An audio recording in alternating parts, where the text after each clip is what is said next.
So breathing only out of your nose is better during vigorous physical activity compared to breathing out of your mouth, what your body naturally does. When I first heard that, I called BS. Because it really doesn't make any sense. Your body does a lot of things involuntarily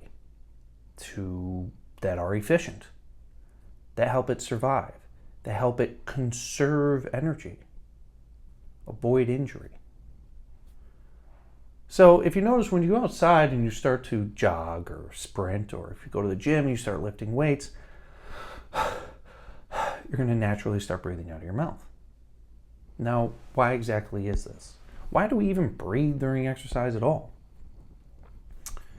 It comes down to your muscle cells' metabolism and how it creates energy to produce muscle force. So we've got the anaerobic segment of metabolism, also known as glycolysis, and then we have the aerobic, meaning with oxygen, segment of metabolism, known as the citric acid cycle, the Krebs cycle. It's got a bunch of different names. So the aerobic segment of metabolism uses oxygen to produce tons of ATP for the muscles to use. Your body can't produce that much ATP during glycolysis alone. So the mitochondria help it. Combined with oxygen, they produce tons of ATP for muscles to use during vigorous exercise. But it does this with the use of oxygen. So as we place a heavier demand on our muscles' function, which is merely to produce force, our muscles are going to need more ATP, more energy to perform that function against that demand. And if aerobic metabolism requires oxygen to produce more ATP, and we need more ATP, then we're going to have to give it more oxygen. Okay, this is how and why we produce, or why we breathe heavier during physical activity. Because it's how your muscles produce energy for the physical activity with oxygen. So you'll notice your body will naturally start to breathe heavier, and your body naturally breathes through its mouth. And, intuitively, it makes sense. You take deep breaths out of your mouth, oxygen goes in, carbon dioxide comes out much more quickly, much more efficiently. We're able to supply our muscles with oxygen much more efficiently. Conversely, breathing through your nose, it's a slower process to get the same amount of oxygen in, okay, to fill your lungs with oxygen. It's more restrictive because obviously your mouth is a bigger opening for oxygen to flow through than your nose. So that seems to be obvious why we breathe through our mouth naturally during vigorous exercise. So I called BS on it, and I started to look into some research because there seems to be some people claiming that you always want to breathe through your nose during physical activity. Turns out they believed it was better. Turns out it's not any better at all. Okay, obviously. So the one study I found here was published in Sports Science Medicine Rehabilitation 2024. It's titled Nose versus Mouth Breathing, Acute Effect of Different Breathing Regimes on Muscular Endurance. All right. So what they did was they took 107 physically active college students, 68 males, 39 females.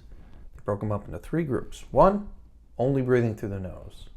In and out just through the nose. Group two, breathe in through the nose, exhale through the mouth. Combination. Group three, inhale through the mouth, exhale through the mouth. All mouth breathing. What did they find? Well, the conclusion, I'll post the link to the study. without boring you with all the details. You can read it yourself. It seems various breathing regimes have none or only minor effect on muscle endurance and performance and selected physiological parameters. Seems that there's no difference between any of them. So no, it is not better to breathe only through your nose. It is not better physiologically. It's not going to improve your performance. And quite frankly, it seems a hell of a lot more uncomfortable. It doesn't really matter, apparently, how you breathe during exercise. All that matters is that you breathe, okay? You know, you really don't want to be spending too much time splitting hairs on all these little minute details about exercise and fitness, because most of the time it is a waste of time. Small hacks that people are, generally trying to get views and clicks by promoting on social media are in almost all cases, at best, insignificant. In almost all cases, they do nothing at all, okay? And it's stuff like this that starts to confuse people, okay? Don't worry about how you're breathing during your exercise, just breathe. Don't worry about all the little things. Where is my meat coming from? Is it okay if I have 20 grams of protein from chicken, beef, or fish? People literally think that stuff makes a difference, and I'm here to tell you, all of those things that people generally spend a ton of time thinking about make no difference. Again, as you probably heard me say a million times, all it really matters is you train hard. Stress your body. You do it relatively consistently. Don't take 2 weeks on and 6 weeks off. And don't do more than your body can handle and recover from and adapt to. That's it. So, those are my thoughts on nose breathing versus mouth breathing. What's the conclusion? It's bullshit. Doesn't matter what you do. Pick one you're comfortable with. And neither apparently is going to be more effective than the other when it comes to sports performance, okay? So don't forget to hit the like, subscribe, and the bell notification icon. And if you want more exclusive videos going through all these fitness topics and explaining the physiology and explaining whether or not it's true or untrue, join my JVF community. You can also get some personal guidance from me as well on your training and your diet and get the best possible results with the minimal amount of time spent in the gym possible.